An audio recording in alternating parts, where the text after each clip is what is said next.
The courts earlier this year ruled in California that drivers could not sue Uber because they had to abide by the arbitration clause in the terms of service.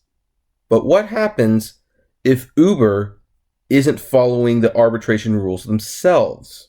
Hey everyone, this is Kevin the Apptrepreneur, and Uber is getting sued for kind of a unique reason this day, or this week, or whatever you want. Whenever you see this, I don't know when this video is going to go out. When you see this video, I'm going to be in Vegas. But anyway, Uber has been fighting court, being taken to court saying, hey, they have an arbitration clause, you agree to arbitration.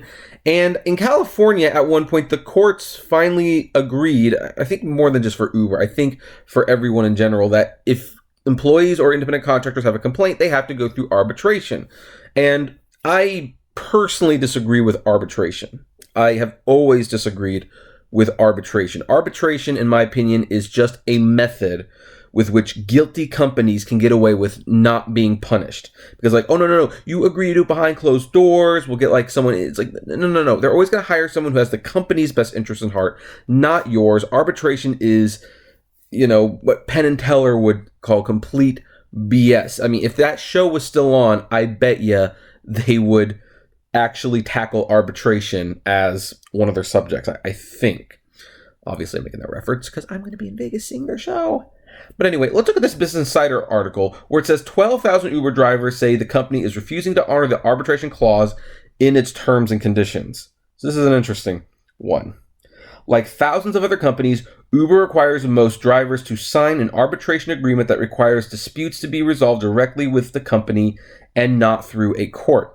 There is an option to opt out of the clause as outlined in the company's 21-page terms and conditions, but it must be done in writing within 30 days of signing the agreement. And by the way, if you actually do that, get that letter certified.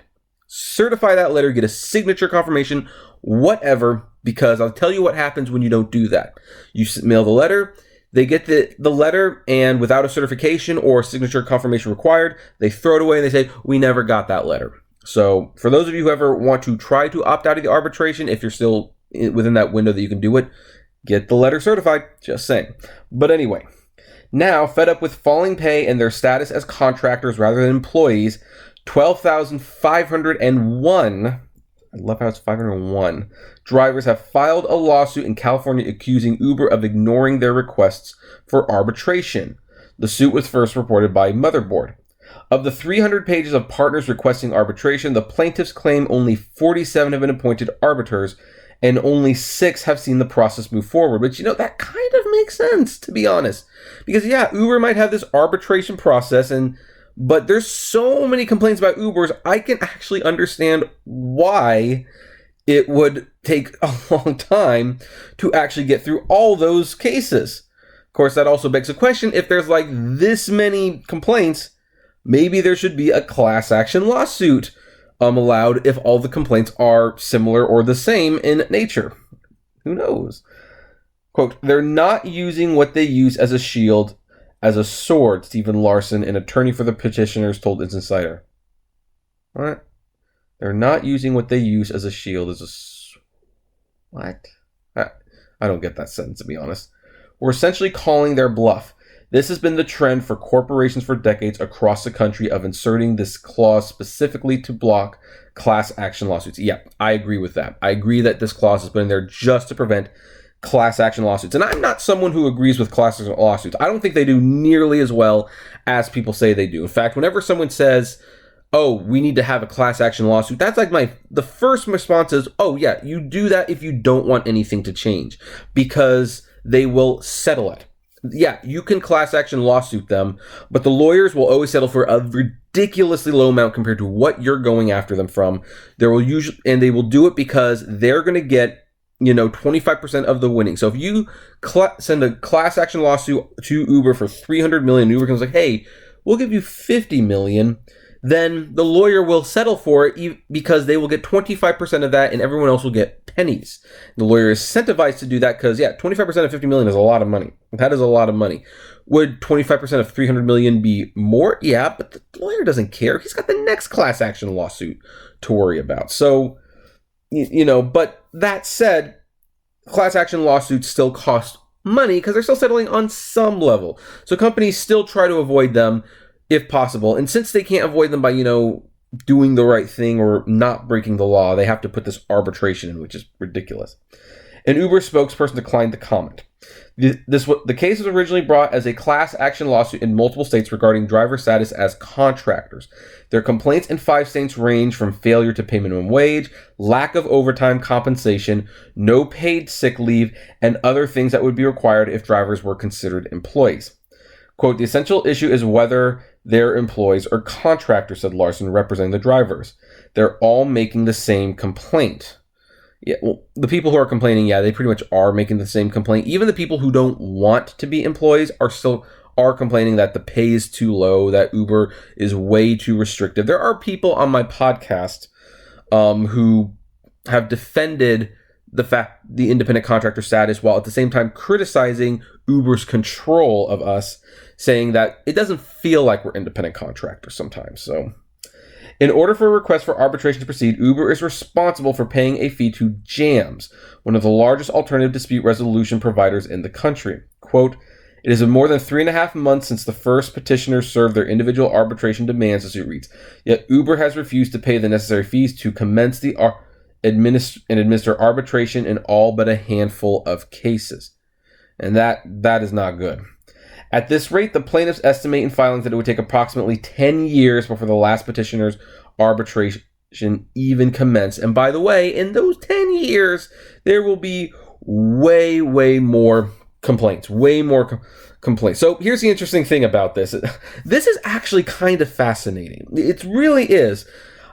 I'm glad that lawyers watch my channel because I like to read their comments below and give their opinion on these things, but this almost kind of reminds me a lot about the O.J. Simpson verdict, believe it or not. Because I know that trial kind of received like a lot of attention a few years ago. There was that O.J. Made America miniseries. And then on top of that, there was that 8-hour O.J. Simpson documentary that won the Oscar for Best Documentary.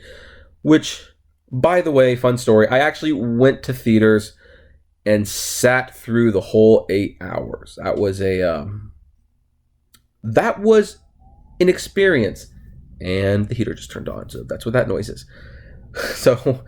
But one of the fascinating things about the O.J. Simpson trial was that he was found innocent in that very much publicized trial. Now, whether you agree with that ruling or not, it's pretty clear that the people who were going after him disagreed with that ruling.